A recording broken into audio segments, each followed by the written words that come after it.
Distinguished guests, ladies and gentlemen, good morning. And thank you to the panel for a very excellent discussion. So let me try and put some of the very good points that were made in perspective. So I was struck by the theme of this conference when I first encountered it: scaling up sustainable finance in Asia. Yes, sustainable finance is critical to the transition to green energy, and the numbers are huge, as Andy mentioned, and it's a big deal. But this is not the first energy transition we have been through. In fact, it is not even the second. However, when I look back in history, I do not recall, having to do so much heavy lifting for the earlier energy transitions. So why should this time be different? Now, the first energy transition from wood to coal was driven by economics. Wood was becoming too expensive. This transition took hundreds of years, from the Middle Ages to about 1860, when coal accounted for over 90% of energy expended in England and Wales, which were at the forefront of the Industrial Revolution. The second transition was from coal to oil or hydrocarbons, and this was driven by technology. Engines using oil were way faster and far more powerful. This second phase was comparatively swift, a fraction of the time taken for the first transition, but we are still talking about several decades. Some may argue that this phase is not even over because we still have coal-fired plants which are in the process of being converted to hydrocarbon-generated plants. I turn now to the transition to green energy, the third energy transition, which is different from the previous transitions. So how is it different? Well, first, while the previous transitions took place over a relatively protracted period, the transition to green energy must be achieved in a much shorter time. In fact, in just over 25 years, if we are to do anything about climate change. Second, we cannot just sit back and let market forces do the job, as was the case in the earlier two energy transitions. So previous transitions were driven by economics and technology and conferred competitive advantages, so we could rely on market forces based on financial information. The green energy transition, on the other hand, is policy-driven. So because of the speed of change, and because it is policy-driven, we need carrots and sticks to incentivize capital flows and augment market forces. So the US is leaning towards a carrots approach. They are introducing green subsidies and tax credits. On the other hand, the EU appears to be leaning towards sticks by putting a price on carbon through their cap-and-trade system. Singapore's model has a little bit of both. We have carbon taxes as well as subsidies in the form of the SG Eco Fund and the Enterprise Sustainability Program, all of which are aimed at augmenting capital flows into green initiatives. The third and final difference is that these carrots and sticks and augmentation of capital flows are applied or based on non-financial information, as opposed to financial information. So we need a strong regulatory framework for this non-financial information, and we must make sure it is as robust and trusted as the one for financial information.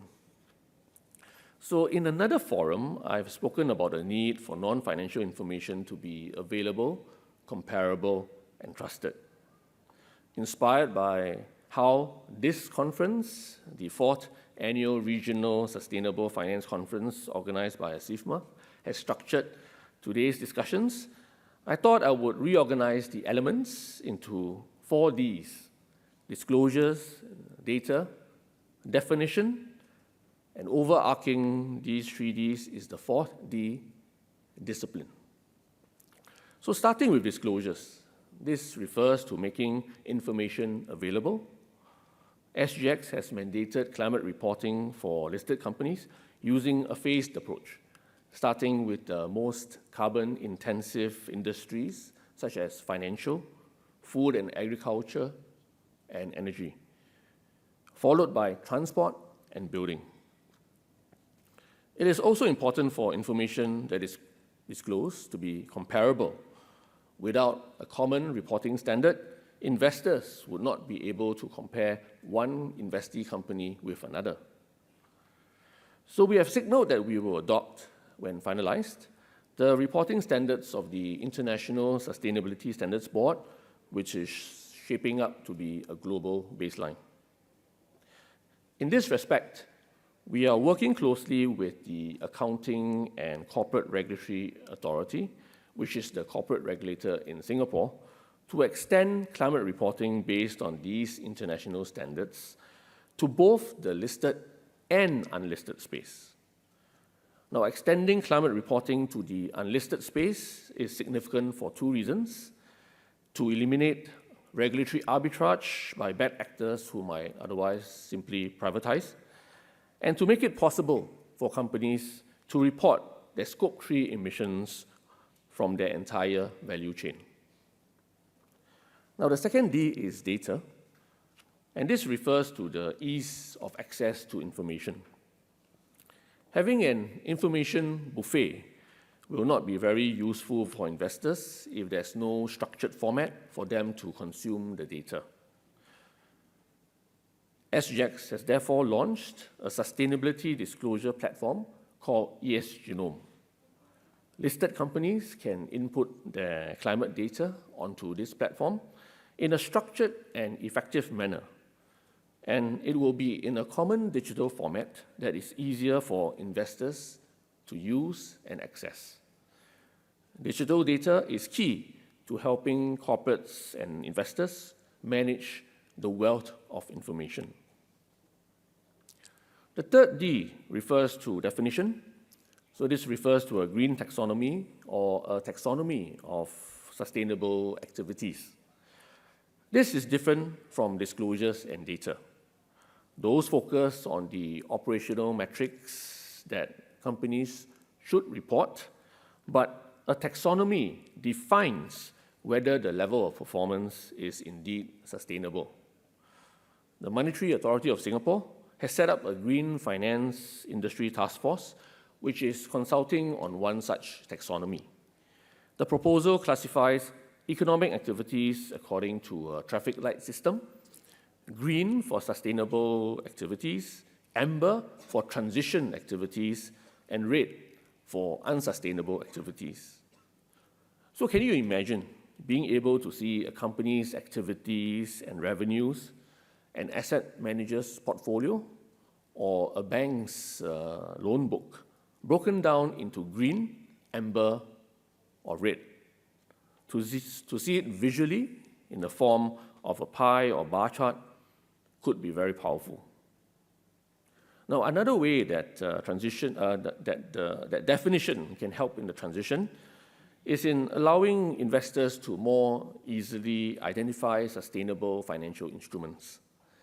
For example, SGX has launched a Sustainable Fixed Income Initiative to recognize green, social, and sustainable bonds that channel the proceeds used to sustainable activities. And in some other jurisdictions, there are ESG labeling regimes to certify qualifying funds as sustainable funds. Finally, you need the fourth D, discipline, to overarch the other three Ds, because you need to build, retain, and increase trust in the information. So discipline comes in two parts: assurance and enforcement. So currently for SGX listed companies, we require an internal review of the sustainability reporting process by the internal audit function to buttress the controls in place to ensure that information is reliable. While our rules currently only require an internal review, more ambitious companies have committed to external assurance. Now, what is holding us back from mandating assurance is the lack of an international standard for assurance, which hopefully is on the horizon. The International Auditing and Assurance Standards Board has said that it is targeting to consult on assurance standards for sustainability reporting, for sustainability information in the second half of 2023. There's also a challenge on the enforcement side of things. Today, the test for failing to disclose material information is whether the information will influence a reasonable investor's decision to buy or sell shares. If the information is financial information, failure to disclose or disclosing inaccurate financial information is likely to satisfy the test. But how about non-financial information like climate information? Is it mainstream enough that we can confidently say that climate information will influence an investor's decision to buy or sell shares? Such arguments could well hinder efforts to combat greenwashing. Now, this is a topic that warrants deeper attention, but perhaps a closer integration between disclosure and definition might be a useful start. If an investor had bought into a clearly identified ESG fund and the fund had misled the public by overstating its climate credentials, it could be easier to argue that this must have influenced such an investor's decision to buy into the fund. So by working on disclosure, data, definition, and discipline, we hope to strike the 4Ds. So for those who may not know, in Singapore, 4D is the local numbers game.